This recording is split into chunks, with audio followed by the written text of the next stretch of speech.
बिस्मिल्लाहिर्रहमानिर्रहीम। अस्सलामुअलैकुम नाज़रीन। गुफ्तगू के आज के प्रोग्राम में हम एक अलग अंदाज़ में एक मौजू आपके सामने लेकर आना चाहते हैं। हम आपको ये बताना चाहते हैं या बल्कि ये मालूमात आपसे शेयर करना चाहते हैं कि अक्टूबर का महीना पाकिस्तानी तारीख़ में बड़ी अहमियत का हामिल है। इसमें बहुत से ऐसे वाक़यात रूनुमा हुए जिनको हम अच्छा तो नहीं गिरदान सकते, लेकिन उन्होंने पाकिस्तानी जो तारीख़ है उसकी समत को मुतय्यन किया, बल्कि उसको मोड़ा। किस समत में मोड़ा, ये हम अपने सीनियर तज्ज़ियाकार जो आज हमारे साथ मौजूद हैं उनसे गुफ्तगू करेंगे और इसको समझने की कोशिश करेंगे। मैं थोड़ा सा रिव्यू आपको देता हूँ कि अक्टूबर के महीना में 7 अक्टूबर को जनरल अयूब का मार्शल लॉ लगा। इसी अक्टूबर के महीना में 8 अक्टूबर को पाकिस्तान में एक तबाहकुन ज़लज़ला आया जिसमें 87,000 से ज़ायद लोग अल्लाह को प्यारे हुए। 12 अक्टूबर को जनरल परवेज़ मुशर्रफ का मार्शल लॉ लगा, यानी कि 2 मार्शल लॉ इसी अक्टूबर के महीने में हमने देखे। 16 अक्टूबर को अगर बात करें तो उसमें लियाकत अली ख़ान साहब उनका मर्डर हुआ, पाकिस्तान के पहले वज़ीर आज़म। उसके बाद 18 अक्टूबर को हकीम सईद का मर्डर हुआ। इसी तरह 24 अक्टूबर को सिकंदर मिर्ज़ा से ज़बरदस्ती इस्तीफ़ा लिया गया। तो ये सारे वाक़यात जो हैं वो पाकिस्तान की तारीख़ में बड़ी अहमियत के हामिल हैं। इन्होंने ना सिर्फ पाकिस्तानी सियासत बल्कि हमारी मईशत पर भी बहुत असरात मुरत्तब किए। तो इस हवाले से हम आज ख़ुसूसी गुफ्तगू करेंगे। हमारे स्टूडियो में हमारे साथ मौजूद हैं हमारे सीनियर तज्ज़ियाकार जनाब राजा मोहम्मद फ़ारूक साहब। सर, हम आपको खुशामदीद कहते हैं। सर, हम शुरू इस चीज़ से करना चाहते हैं कि क्या वाकई में हम एक जमहूरियत पसंद कौम है? शायद साहब गुजारिश ये है कि कायद आज़म रहमतुल्लाह अलैह ने अपने तमाम स्टेटमेंट्स जो उन्होंने इंडिपेंडेंस से पहले की, सन 40 से लेकर और बाद तक, और उससे कबल भी और बाद में भी, उन्होंने जमहूरियत के अलावा कोई बात ही नहीं की। बिल्कुल ठीक है। वो जहाँ भी जाते थे वो कहते थे अगर आप लोग जो यहाँ बैठे हैं, अगर आप ये कहेंगे मुतफ़िका तौर पर किसी के बारे में कि इसको रहना चाहिए तो वो रहेगा, अगर नहीं रहना चाहिए तो वो नहीं रहेगा। डेमोक्रेटिक रवैया तो यही कहता यही है वो। उसके लिए दूसरी बात उसमें है कोई नहीं। बेसिकली तो यही सबक था हमारे लिए जो कि हम डेमोक्रेसी की तरफ जाएं। लेकिन फिर इंटरनेशनल इस्टेब्लिशमेंट जो है उनके अपने मफादात हैं, अपने इंटरेस्ट होते हैं। जैसे आपने देखा कि कोल्ड वार जो थी, जो शुरू हुई दूसरी जंग अज़ीम के बाद between Soviet union and United states, बिल्कुल रोज़े रोशन की तरह यहाँ है ये हकीकत। फिर दो ताकतें आ गई और उन्होंने अपने मफादात की जंग लड़ी। बिल्कुल ठीक है। जिन मुल्कों में उनके मफादात वहाँ पर थे, वहाँ पर उन्होंने अपने मर्ज़ी के जो हुक्मरान थे उनको लाने की कोशिश की, और जिसमें वो काफ़ी हद तक कामयाब रहे। बिल्कुल ऐसा ही है। बदकिस्मती से अनफॉर्चुनेटली पाकिस्तान भी उन ममालिक में शामिल है। तो वो का जमहूरियत तो ठीक चली आ रही थी, लेकिन वो फिर लियाकत अली ख़ान साहब का जिक्र आप करते हैं ये अक्टूबर के महीने में 16 अक्टूबर को, तो ये मर्डर लियाकत अली ख़ान साहब का को आनन फानन नहीं हुआ। बिल्कुल ऐसा ही है। उसके पीछे मुहर्रकात उसके इट वाज वेल प्लान्ड। उसमें पीछे उनके वो जनरल मिस्टर वारन थे, अमेरिकन सफ़ीर उन दिनों पाकिस्तान में। अच्छा, इसमें सर एक कंट्रोवर्सी भी क्रिएट की जाती है कायदे आज़म को लेके और लियाकत अली ख़ान को, इनके माबैन कोई इस तरह का, क्या इसमें कोई हकीकत है? नहीं, बिल्कुल कोई हकीकत नहीं। क्योंकि अगर ऐसी बात होती तो कायदे आज़म वो शख्सियत थे वो जो किसी से ना दबते थे ना डरते थे। दबंग शख्सियत, साफ साफ कह देते थे। पूरी दुनिया इसकी मोतरफ थी। इख्तलाफ राय तो हो सकता था जी, बिल्कुल ठीक है। लेकिन वो इतने मुअद्दब थे लियाकत अली ख़ान कि उन्होंने कहा जी कि अगर आप किसी वक्त भी चाहें तो मेरा इस्तीफ़ा आपके पास पड़ा है। अच्छा जी, जो उन्होंने इसका कोई मतलब तारीखी हवाला है? इसका वो असल में तारीखी हवाला इस तरह है कि जो बेगम राना लियाकत अली ख़ान थी वो और मिस फातिमा जना, वो उनमें कोई किसी मामले पे कोई इख्तलाफ राय हुआ जो वहाँ तक पहुँचा, जो फिर बाद में कायद आज़म साहब को इन्होंने लियाकत अली ख़ान साहब ने महसूस किया कि शायद ऐसा कोई मसला है, वो उन्होंने इस्तग़फ़ा पेश किया अपना, उन्होंने कहा इसे वापस ले लो, अपनी जेब में रख लो और उसे फाड़ दो। अच्छा, I have full confidence upon you बहुत खूब।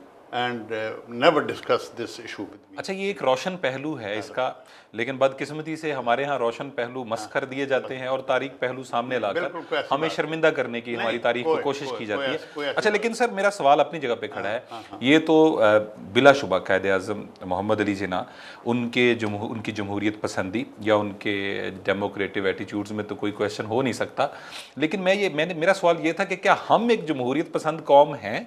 बिल्कुल है, क्यों नहीं है। किस अंदाज में? क्योंकि सर मैंने जो जमहूरियत देखी अभी हाल ही में, अगर आप तज़किरा करें तो हमने देखा तुर्की में तैयब अर्दवान की हुकूमत का तख्ता उलटने की कोशिश की गई, आर्मी आई, उसने टेक ओवर करना चाहा, गनशिप हेलीकॉप्टर फ़ज़ाओं में आ गए, उन्होंने सिविलियंस पर गोलियां बरसाईं और लोग टैंकों के आगे लेट गए। उन्होंने मतलब पूरे का पूरा, यानी कि वो उस कोशिश को सिविलियन लोगों ने, आम आवाम ने उसको नाकाम बनाया, उस पूरी तहरीक को। हालांकि उसके पीछे भी कहा जाता है कि बहुत सारी मतलब दूसरी बैरूनी ताकतें या अवामल उसके पीछे डेफिनेटली मौजूद थे, वो उनका अपना मामला नहीं था अकेले का, लेकिन आनन फानन उन्होंने उस पूरे सदारती महल को अवाम ने घेर लिया और अपने सदर को और उस जमहूरी या डेमोक्रेटिक गवर्नमेंट की हिफाजत की। ये तो एक जमहूरियत पसंद कौम की निशानी आती है। हमने जमहूरियत के दिफा के लिए क्या किया? गुजारिश ये है कि आप देखें कि जितने मार्शल लॉ लगे, अयूब खान का मार्शल लॉ लगा जी, उस वक्त चूँकि सियासतदान आपस में दस्तों गिरबान थे, इसलिए लोगों ने सुक्का सांस लिया कि चलो कोई स्टेबिलिटी तो आए किसी तरह से, जिसको उन्होंने फिर सिचुएशन को स्टेबलाइज करने की कोशिश की। अमेरिकन जो वो आ गए मदद को, माली इमदाद दी पाकिस्तान को बेशुमार। वो तो अपने मफादात की गेम है ना सर। मफादात की गेम है, मैं तो उसी तरफ आ रहा हूँ। उसके बाद फिर दूसरा मार्शल लॉ आ गया जी, याह्या खान वाला, जिसका नतीजा फिर आपके सामने है। क्या हुआ? ये लोग जमहूरियत पसंद नहीं थे अगर पाकिस्तान के, ख़ुसूसन बंगाल के, तो फिर मशरक़ी पाकिस्तान अलग क्यों हुआ? लेकिन सर इसका दूसरा पहलू भी तो है कि अगर हम जमहूरियत पसंद कौम थे तो हमने तो हमेशा मार्शल लॉ को खुद आवाज़ दी, जैसे आपने कहा कि लोग चाहते थे जनरल अयूब आ जाए। गुजारिश ये है कि मैं ये लोगों की ख्वाहिश नहीं थी, बल्कि वो खुद आए, लाए गए।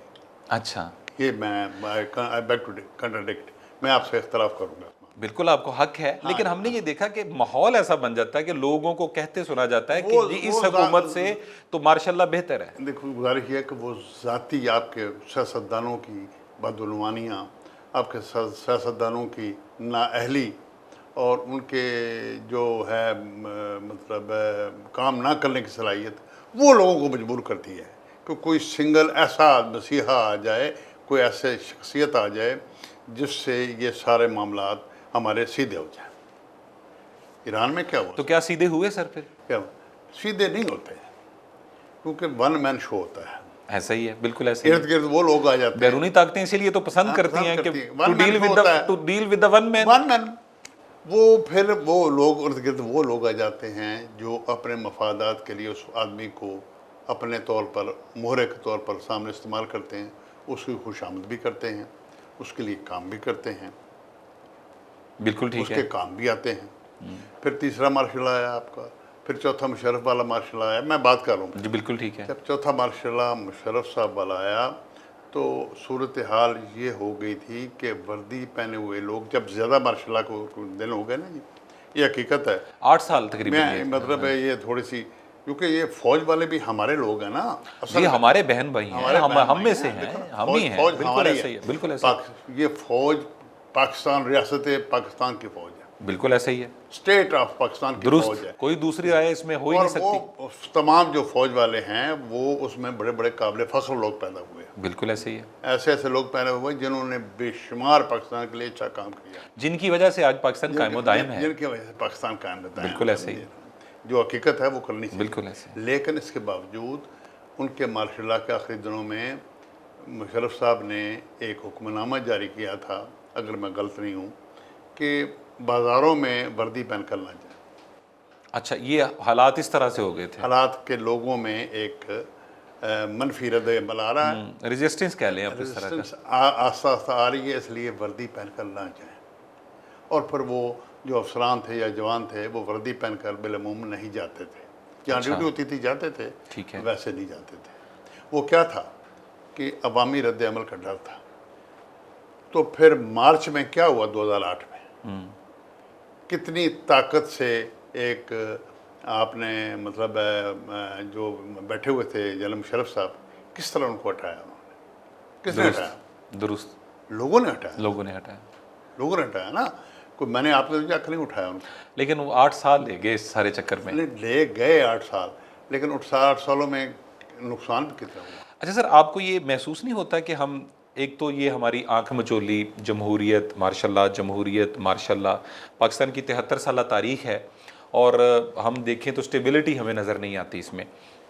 एक तो स्टेबिलिटी नज़र नहीं आती, दूसरा हम अगर तारीख का जायज़ा लें तो हमें खोया ही खोया नज़र आता है, पाया का उनसर काफ़ी कम नज़र आता है कि हमने क्या उसमें किया। उसमें बेशक आप डेमोक्रेटिक गवर्नमेंट्स की बात करें, आप बेशक उसकी मार्शल लॉ की बात करें। राजा साहब, मैंने पहले गुजारिश की थी आपसे कि जो पाकिस्तान में हमारे थिंक टैंक हैं जी, होने चाहिए।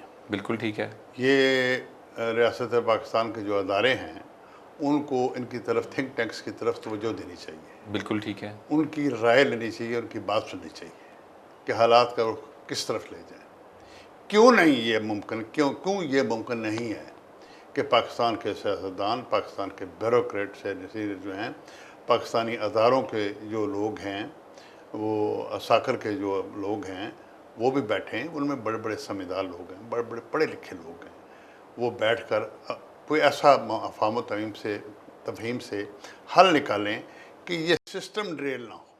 असल सर यही, ये बुनियादी आप उस मेरा ख्याल सिस्टम नुक्ते पे ड्रेल नहीं होना चाहिए उसमें। वो मतलब जो मामलात उनके मुतलका हैं उनको कॉन्फिडेंस में हमेशा रखा जाए। इसकी इसीलिए तो हम कहते हैं सर, इसीलिए हम आवाज़ उठाते हैं कि कौमी इदारों का टकराव किसी सूरत भी मुल्क के मफाद में नहीं है। तो बिल्कुल नुकसानदेह है, वो नुकसानदेह तो है। पाकिस्तान दुश्मनी है। तो फिर वो जो थिंक टैंक्स हैं उनको इस एजेंडे पे काम नहीं करना चाहिए? करना चाहिए। मैं तो कह रहा हूँ कि ये अदारों का काम है, ये सियासतदानों का काम है, ये हुकूमत का काम है, जो सरबराह ममलकत है जो भी हो उनका काम है, उनके साथ जो लोग बैठे हुए हैं उनका काम है, ये ब्यूरोक्रेट्स का काम है कि वो मिल बैठकर कोई ऐसी सूरत हाल पैदा करें कि अपना अपना माफ़ी ज़मीर बयान करने के बाद एक कंसेंसस पे पहुँच जाए। बिल्कुल ठीक है, तरीक़ाकार भी यही ये डायरेक्शंस हैं, ये सिमतें हैं हमारी, हमने इस तरफ जाना है, इस तरफ जाने से नुकसान होगा, वो सूरत हाल बन सकती है। और वो समत एक भी होनी चाहिए। खुलूस नीयत, हाँ, खुलूस नीयत होनी चाहिए। मैं बात कर रहा था लियाकत अली खान सर। जी बिल्कुल। उनको क्यों निकाला उन्होंने, क्यों, मतलब उन्होंने क्यों निकाला, सो मैं मुंह से मेरी बात निकल गया। उनको हमें वो मुझे क्यों निकाला याद आ गया आपकी बात से। अच्छा, तो वो उसमें उन्होंने क्यों उनको फारग किया, करवाया, क्या बुनियादी उसके पीछे मुहर्रकात थे? उस वक्त तो पाकिस्तान को इतने मजबूत इकोनॉमिकल करें, उस वक्त लियाकत अली खान पर ट्रूमैन सदर थे वहाँ पर, और लियाकत अली खान ये गए वहाँ पर, बड़ा इनका इस्तकबाल हुआ, बड़ा वेलकम किया उन्होंने। ठीक है, वापस आए, हालात शुरू में वो ऐसे ही करते हैं, शुरू में ऐसे करते हैं। फिर उन्होंने कहा गया कि आप कोरिया में फ़ौजें भेजें। अच्छा, हमें कहा गया? हमें कहा गया लियाकत अली खान को कि कोरिया में फ़ौज भेजो। उन्होंने पाकिस्तान के बेहतरीन मफाद में फ़ौज नहीं भेजी, रिफ्यूज़ कर दिया। फिर उस वक्त डॉक्टर मुसद्दक थे वज़ीर आज़म ईरान में, शायद ईरान को उन्होंने बाहर किया था, इनकलाब आ गया था वहाँ। जी बिल्कुल ठीक है।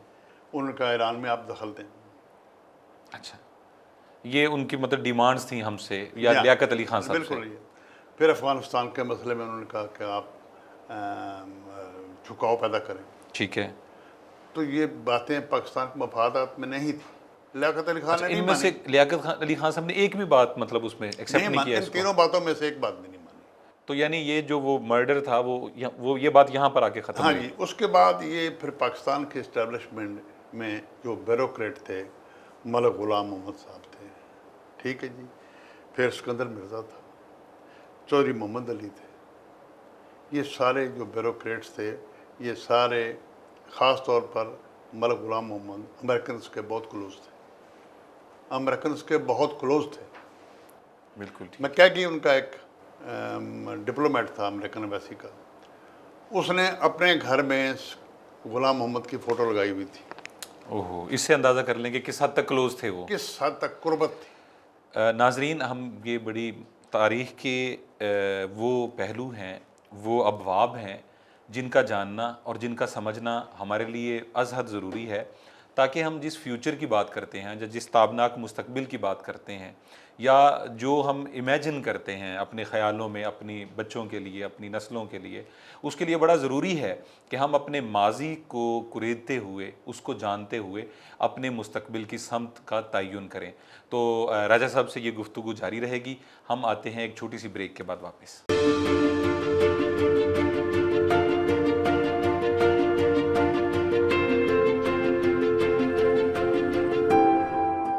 जी नाजरीन, तो ब्रेक से पहले हम बात कर रहे थे सर, इस तसलसल को वहीं से शुरू करते हैं। आप मलक गुलाम मोहम्मद साहब की बात कर रहे थे। वो मलक गुलाम मोहम्मद अमेरिकन ब्लॉक के बहुत करीब थे। उन्होंने पॉलिटिक्स में वो लोग अपने करीब लाए जो उनके हम ख्याल बन गए।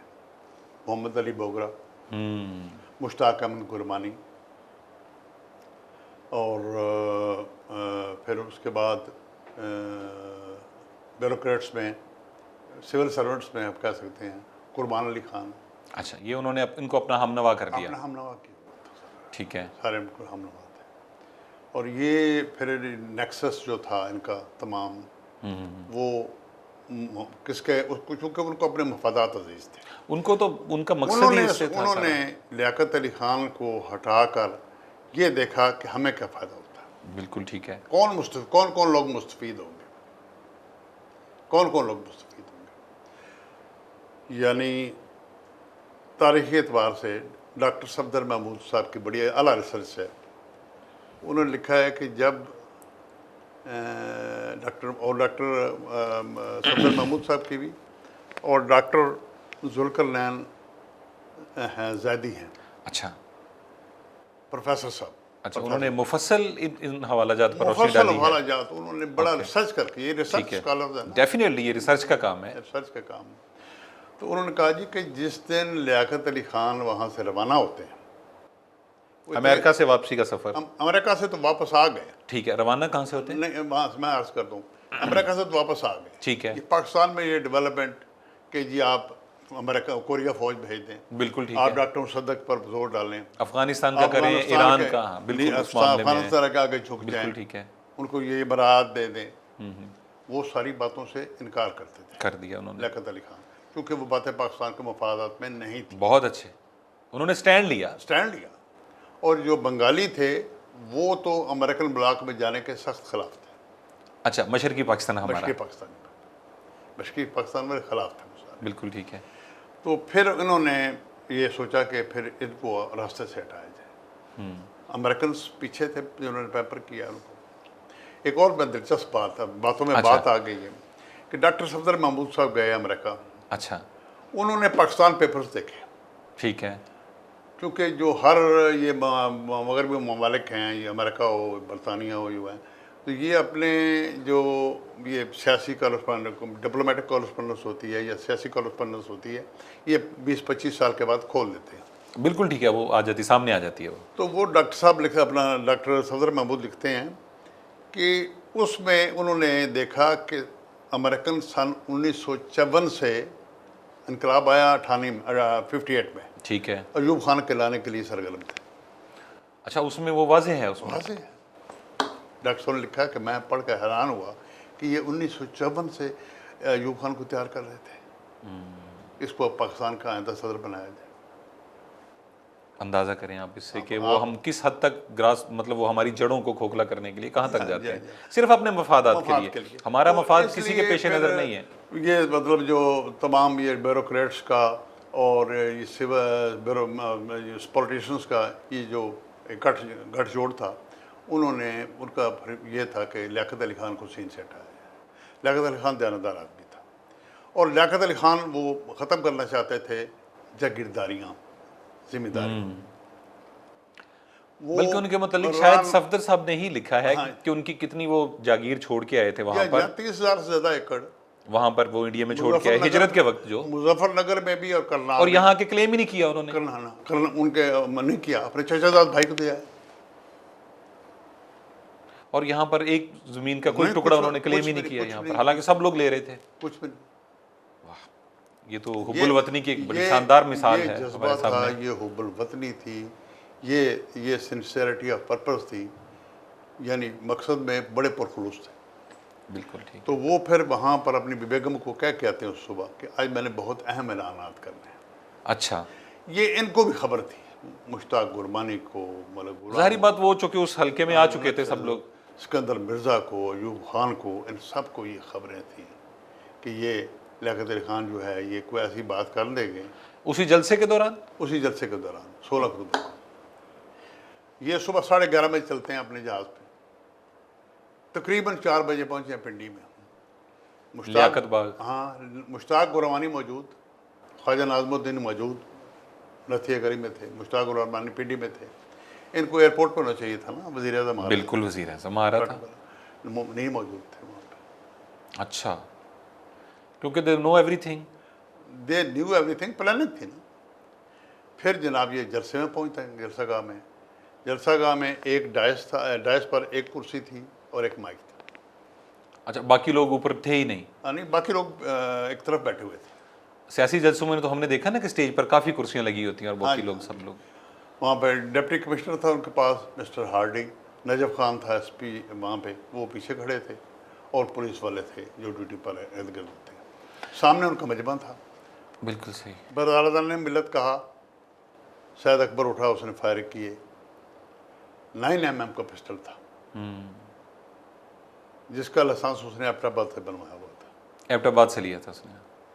वो दोनों गोलियां लगी यहाँ पे दिल के ऊपर, पीछे गिर गए। उनके प्राइवेट पॉलिटिकल सेक्रेटरी नवाब सदीक अली खान वो पहुँचते हैं वहाँ पे, वो संभालते हैं, उनका सर रखते हैं अपनी झोली में। लियाकत अली खान सिर्फ इतना कहते हैं कि मुझे पीछे दर्द हो रहा है। अच्छा। तो लेकिन वो महसूस कर गए जो सदीक नवाब सदीक थे कि अब वज़ीर आज़म नहीं है, मामला मज़ीद नहीं चलेगा। वो मुश्ताक गुरबानी फिर ऊपर से पहुंच जाता है। उस वक्त उनकी एंट्री होती है, यानी एंट्री उस वक्त होती है जब सारा मामला यानी क्लाइमेक्स जब लियाकत अली खान साहब को गोली लग जाती है, डेड एंड आ गया। सर ये तो बड़ी मतलब तल्ख हकायक हैं जिनको हम ना चाहते हुए भी क्या कहते हैं कि सामने, लेकिन मेरा ख्याल है इनको सामने लाना चाहिए। ये अक्टूबर ये हकायक हमारे सामने होनी पाकिस्तान पर भारी है, भारी है, मजमूई तौर पर भारी है।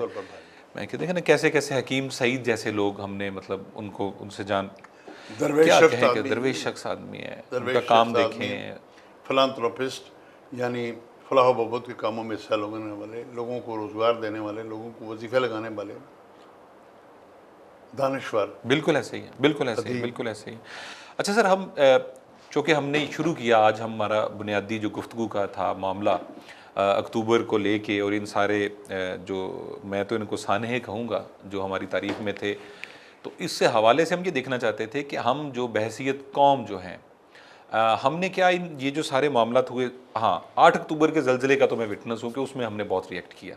सब लोग अपने घरों में, अगर किसी के पास 2 चादरें थी उसने 1 चादर भेज दी, किसी के पास 2 कंबल थे उसने अपना कंबल भेज दिया, किसी के पास 4 सूट थे तो उसने 2 सूट भेजे। पाकिस्तानी कौम, ये जज्बा पाकिस्तानी कौम ने दिल खोल के बोला। सर, ये जज्बा देखने में नहीं आता कहीं और हमारी कौम के अलावा, ये अल्हम्दुलिल्लाह ऐसा ही है।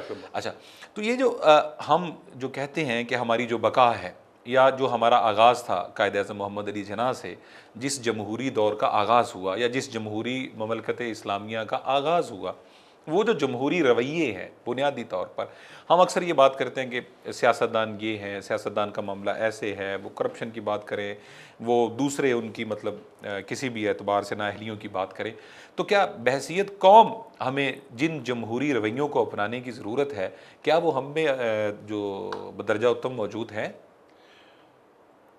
रवैये तो मौजूद हैं, सवाल ये है कि आप किस हद तक उनको आगे लाते हैं।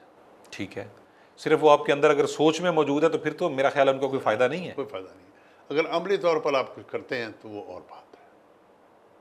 तो अमली शक्ल क्या हो सकती है इनको सामने लाने की? अगर एक आम पाकिस्तानी, अमली शक्ल ये है कि आप पाकिस्तान को दे कह रहे हैं। अगर एक आम पाकिस्तानी सर अपनी जमहूरियत पसंदी का मुजाहरा करना चाहता है तो वो क्या करेगा? पाकिस्तान से लेने की बात ना करें, पाकिस्तान को देने की बात करें। बिल्कुल ठीक है। तो ये क्या जमहूरी अमल का हिस्सा है ये बात? बिल्कुल जमहूरी अमल का हिस्सा है, बिल्कुल जमहूरी अमल का हिस्सा है। अगर आप बतौर लीडर उभरना चाहते हैं तो पहले आपको अपनी मिसाल कायम करनी पड़ेगी। बिल्कुल ठीक है। आपको अपनी मिसाल कायम करनी पड़ेगी कि जनाब, मैं वो दो चादरों वाला मसला है, हज़रत उमर रज़ी अल्लाह ताला अन्हो की दो चादरों वाला मसला है कि दूसरी चादर कहाँ से ली है, वो बाद में पता चले कि वो बेटे की है। अच्छा सर, उसमें ये है ना कि मैं चूँकि हम इस वक्त कौमियत के गिर्द घूम रहे हैं, अपनी हुब्बुल वतनी के जज्बे के गिर्द घूम रहे हैं, तो मैंने ये भी देखा कि हमारे यहाँ एक और बड़ा आवाम के साथ जो मसला है, जिसकी तरफ मैं बेसिकली तवज्जो दिलाना चाहता था कि अवाम अपने जमहूरी रवैयों का इजहार किस तरह करे। हमारे सामने दादा था, बाप था, बेटा है और आने वाली नस्लें हैं। हमारे पास चॉइस ही नहीं होती। बहुत से आपके मतलब आपके कौमी असम्बली या सूबाई असम्बली के हलकों में आप चले जाएं तो हमारे पास चॉइस वही 2-3 लोग हैं। वही लोग हैं जो तकरीबन सभी पार्टियों का हिस्सा हैं। वही लोग हैं जो अपने बदल के किसी चेहरे के साथ कभी सामने हैं, कभी किसी चेहरे के साथ सामने हैं। तो बेशक ये एक तल्ख बात है, लेकिन हम खुलकर कहना चाहेंगे। तो फिर वो बेचारा जमहूरियत पसंद पाकिस्तानी अपनी राय का इजहार कैसे कर सकता है?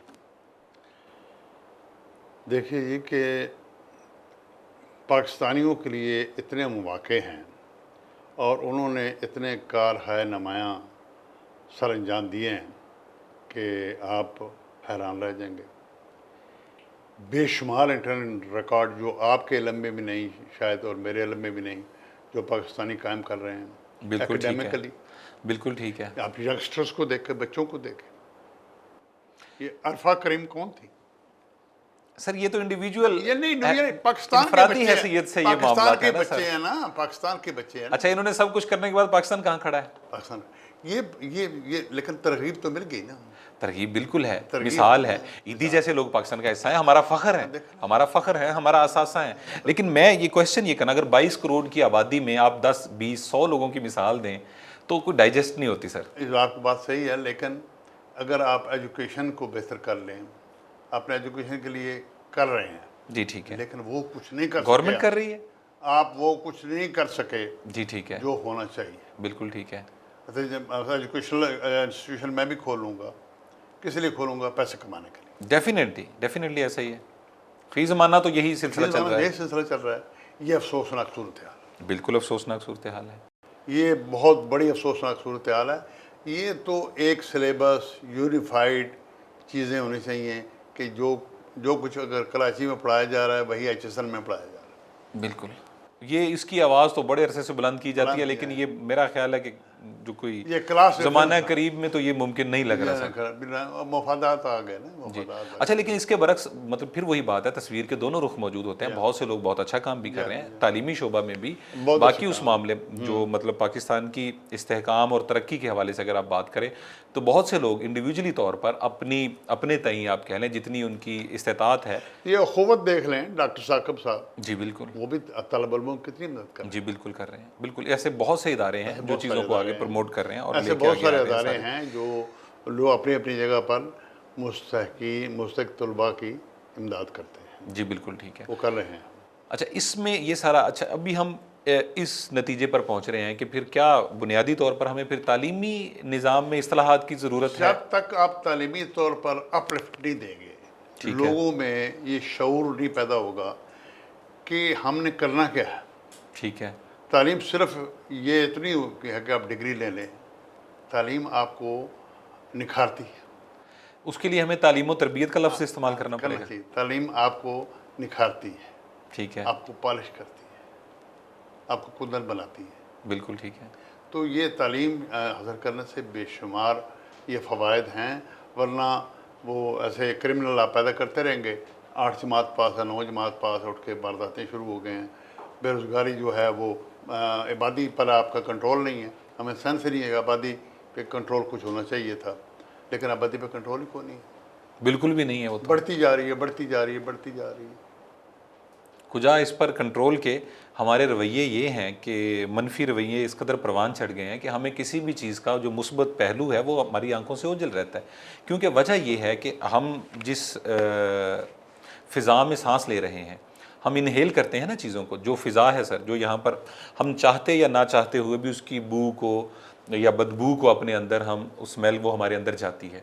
तो ये जो नेगेटिविटी की जो फ़िज़ा क्रिएट हो गई है, हमें इस पर किसी भी तौर पर काबू पाना होगा। और आप बिल्कुल दुरुस्त कह रहे हैं कि इसका जो बुनियादी तरीका है वो यही है कि हम अपनी नस्ल को बाशऊर करें, और इसका तरीक़ाकार वही अच्छी तालीम व तरबियत से शुरू होता है।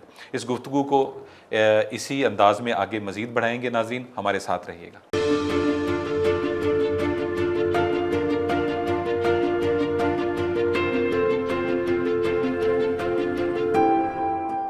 जी नाज़रीन, हम वक्फ़ा से पहले बात कर रहे थे जमहूरियत पसंदी की, डेमोक्रेटिक रवैयों की, कि वो एक कौम किस तरह उनकी हिफाजत करती है और उनको असास के तौर पर अपने साथ लेकर आगे चलती है। तो सर, अगर हम अभी तक तो हमने बात की पाकिस्तान के जुग्राफियाई हदूद के अंदर रह के, अगर हम इन्हीं जमहूरी रवैयों को बात करें तो हमें बड़ा दोहरा किस्म का मयार नज़र आता है, हमें डबल फेस्ड जो है वो कम्युनिटी नज़र आती है। आलमी सतह पर बात करना चाहूँगा कि हमारे लिए, या आप यूँ कह लें कमज़ोर जो ममालिक है या तबका है, उनके लिए जो हैं तरजीहात और हैं, और जो मजबूत लोग हैं उनके लिए तरजीहात और हैं। मैं इसमें कोट करना चाहता हूँ फ़लस्तीन को, मैं इसमें कोट करना चाहता हूँ कश्मीर को, वो मजबूत कौमें जो कि एक अरसा से अपने हक़ खुद इरादियत के लिए जो नबर्द आज़मा हैं, तमाम जो आलमी ताकतें हैं उस पर उन्होंने अपनी आंखें बंद की हुई हैं। वो कौमें वो अपनी सर्वाइवल की जंग तने तनहा लड़ रही हैं। उसमें अभी हाल ही में पिछले दिनों जो तैयब अर्दवान हैं, वो इस वक्त ट्रू मैं कहना चाहता हूँ इस्लामी लीडर के तौर पर सामने आ रहे हैं। उन्होंने अक़वाम मुत्तहिदा में बबांगे दोहल उन्होंने पूरी गरज के साथ दबंग लहजे में ये चीज़ें पूरी कौम दुनिया के सामने, पूरी दुनिया के सामने ये चीज़ें रखीं कि फ़लस्तीन के मुसलमानों के साथ क्या ज़्यादती हो रही है, कश्मीर के मुसलमानों की आवाज़ किस तरह से दबाई जा रही है, और आलमी बरादरी जो है वो उस पर पूरी तरह खामोश है। फिर उन्होंने रोहिंग्या के मुसलमानों का भी जिक्र किया जिनका कत्लेआम हुआ, लेकिन किसी के सर पर जूं तक नहीं रेंगी। तो सर, इस हवाले से आप क्या कहना चाहेंगे? आपने तैयब अर्दवान की बात की है तो बिलाशुबा वो इस्लामी दुनिया के एक बड़े लीडर के तौर पर उभरे हैं। जी, ऐसा ही है। और उन्होंने बड़े, जैसे कहते हैं, बबांगे दोहल, बग़ैर किसी खौफ के, और ये डिप्लोमेटिक जो नज़ाकतें हैं पूरी दुनिया के सामने, नज़ाकतें हैं, इनको भूल कर बिल्कुल पसे पुष्ट डालकर अपनी हदूद में रहते हुए, अखलाकी हदूद में रहते हुए, इन सब के मुतल्लक बड़े ज़ोरदार आवाज़ उठाई है। बिल्कुल है, हमें मोतरफ होना पड़ेगा इसका। जो मुसलमानों को बिलमूम पूरी दुनिया में मुसलमानों को अच्छी लगी। बिल्कुल ऐसे, कोई तो बोलने वाला कोई है, तो बोलने वाला है सामने, कोई तो बोलने वाला बिल्कुल है। ऐसे ही है। और हम तो इसलिए उनके शुक्रगुजार हैं कि तुर्की के साथ हमारा पुराना मोहब्बत का रिश्ता मौजूद है। रूहानी, इस्लामी, अखलाकी मोहब्बत का बड़ा पुराना दरियाना रिश्ता है। और वो लोग पाकिस्तान के लिए जब कुछ तुर्क से बात करें तो वो ज़रूर एहतरामन नज़र झुका लेते। जी बिल्कुल ऐसे ही है। ऐसे ही हम लोग भी उनके लिए इज़्ज़त कर रखते हैं, अगरचे हम में कुछ ऐसे लोग हैं जो इसको मिसयूज़ भी करते हैं, बिल्कुल, इन मरासिम को। लेकिन बिलअमूम पाकिस्तान और तुर्की के तल्लुकात नहायत अच्छे हैं। जो आपने बात की बड़ी खुश आइंद है। खुदा करे कि ऐसे लीडर्स और दुनिया में पैदा हो जाएं। आमीन। जो मुश्किल है, पैदा होते हैं सर, लेकिन उनको रहने नहीं। जैसे आप मलेशिया से महातिर मोहम्मद की मिसाल ले लें, वो साथ खड़े हुए थे और फारूक हो गए। मोहम्मद वो वन ऑफ कोर्स, लेकिन बस साथ खड़े हुए अभी, उन्होंने टाइम नहीं दिया। Strong Muslim leaders ever born, one of the strong Muslim leaders ever born, कोई शुबा नहीं है इसमें। और लेकिन ये अरब जो हैं वो अनफॉर्चुनेटली अपने अपने मफादात के लिए वो बिल्कुल दबक के बैठे। बड़े अफसोस का मुकाम, दबक के बैठ के, बिल्कुल ऐसे ही दबक के भी नहीं बैठे, गोद में बैठे। बल्कि उनको ये देखें कि उन्होंने गवादर की मुखालफत में उन्होंने इंडिया का साथ दिया, उन्होंने अमेरिका का साथ दिया। बिल्कुल दिया। जो पिछले दिनों हम पे ये सारा वो तशद्दुद किया गया, वो कर्जा जात और वो जो उसके एसेट्स की शेप में, वो सारा यही था। इसी का सी पैक और इसी का था ना, गवादर का था ना मामला, सारे का सारा मामला। आपने ये बात उनको पसंद नहीं, बिल्कुल नहीं है, वो बिल्कुल डाइजेस्ट नहीं कर रहे इसको। ऐसा ही है बिल्कुल। अभी आपने तुर्की की मोहब्बत की बात की, तो तुर्की के हवाले से मुझे याद आ गया, हमारे एक करीबी दोस्त वहाँ से पिछले दिनों तशरीफ़ लाए। उन्होंने हमें बताया, जब तो बड़े मतलब हैरान कुन आदाद शुमार थे कि तुर्की की बुनियादी इस्तंबुल यूनिवर्सिटी जो है उसमें सर उर्दू का बाज़ाब्ता शोबा कायम है एक अरसे से। वहाँ उसके इन चेयर हैं, चेयरमैन हैं, जैसे बाकी तमाम यानी कि शोबाजात हैं मुख्तलिफ, उसमें उर्दू का है, जिसमें MA से लेके MPhil और PhD तक उर्दू की डिग्री दी जा रही है, और वो लोग खुशी से उसमें अच्छे खासे एडमिशंस और वहाँ पर वो उर्दू दान पैदा हो रहे हैं। बिल्कुल बिल्कुल बात सही है। आप तो शायद साहब आप तो खुद प्रोफेसर हैं माशाल्लाह, मुझसे ज़्यादा समझते हैं कि जो उर्दू मिक्सचर है अरबी, फ़ारसी, लश्करी ज़ुबान और तुर्की की, बिल्कुल ऐसे ही है, कुछ अल्फाज हिंदी के आप डाल दें, ठीक है जी ऐसे ही है, ये ऐसे मिक्सचर जी ऐसे ही है। तो इसलिए वो तुर्कों के साथ तो वो हमारे रवाबत जो हैं वो आपको इतने पुराने हैं कि अब ऐसे ही लगता है कि वो पाकिस्तान के शायद ऐसा कोई वक्त आ जाए कि वीज़ा ही ख़त्म हो जाए नहीं मैं हाँ हाँ इंशाल्लाह हो सकता है ना जी आने वाले वक्तों में ग्लोबलाइजेशन की जो बात शुरू हुई है ये कहीं तो जाके रुकेगी ना, ये कहीं जाके तो रुकेगी। तो सर फिर अपने मतलब बुनियादी मौजू की तरफ वापस आते हैं कि हम जिस जमहूरियत पसंदी की बात कर रहे हैं, आप चलें अभी हम यहाँ तक आ गए, हम नशेब व फराज से गुजरे, हमने मुख्तलिफ तल्ख हक़ाइक़ का सामना किया, हम यहाँ तक पहुँच गए। आगे जैसे वेदर फोरकास्ट की हम बात करते हैं, अब फ्यूचर में इस जमहूरियत को पाकिस्तान में किस नहज पे देखते हैं? गुजारिश ये है कि इंशाअल्लाह ताला पुरुमीद रहना चाहिए। अल्लाह ताला ने पाकिस्तान का पुरुमीद होकर ही हमने 73 साल गुजारे हैं सर। पुरुमीद रहना चाहिए। अल्लाह ताला ने ऐसे नहीं 27 रमज़ान मुबारक की रात को ये क़याम पाकिस्तान हुआ, इसके पीछे ये अल्लाह की ख़ास इनायत है। बेशक ऐसा ही है, बेशक ऐसा ही है, बेशक इतने ज़बरदस्त किस्म के सानहात गुजारने के बाद जो खुसूसन अक्टूबर में हुए। जी ऐसे ही है, बिल्कुल ऐसे ही है।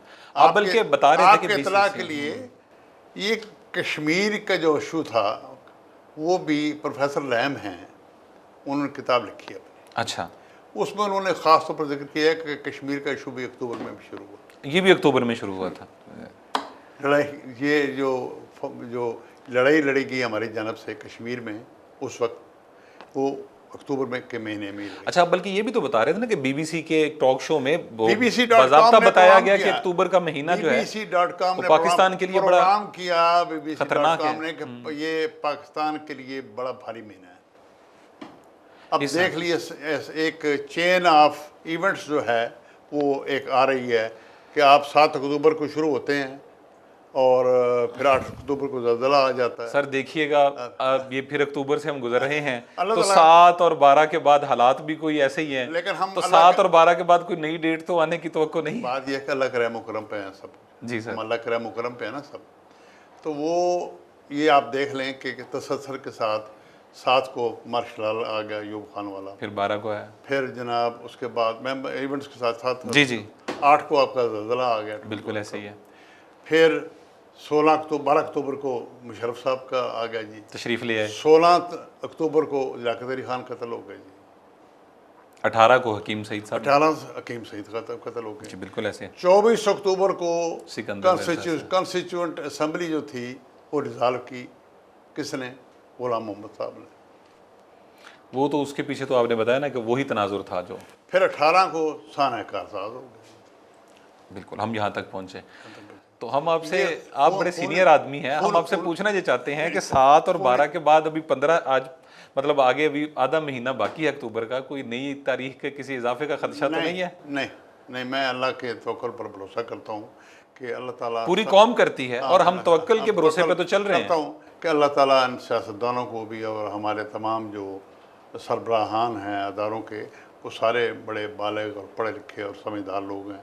मुझे पूरी उम्मीद है कि वो अपनी ज़िम्मेदारी का सबूत देंगे और कोई ऐसा सानिया होने से मुल्क को फर्दर बचाएंगे जिससे मुल्क की इसे कहते हैं अदम इस्तेहकाम पैदा हो, खुदा न खास्ता, या मुल्क की बदनामी। बहुत अच्छे, आमीन, इलाही आमीन। ऐसे ही हमें पूरा उम्मीद और पॉजिटिव रहना चाहिए इंशाअल्लाह ताला।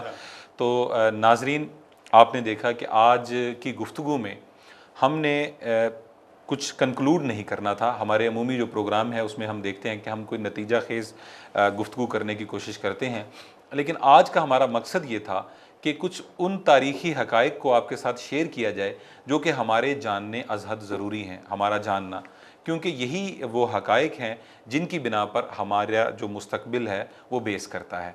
उम्मीद है हमने आपकी सोच को मज़ीद वसअत देने की जो कोशिश की है उसमें किसी हद तक कामयाब हुए होंगे।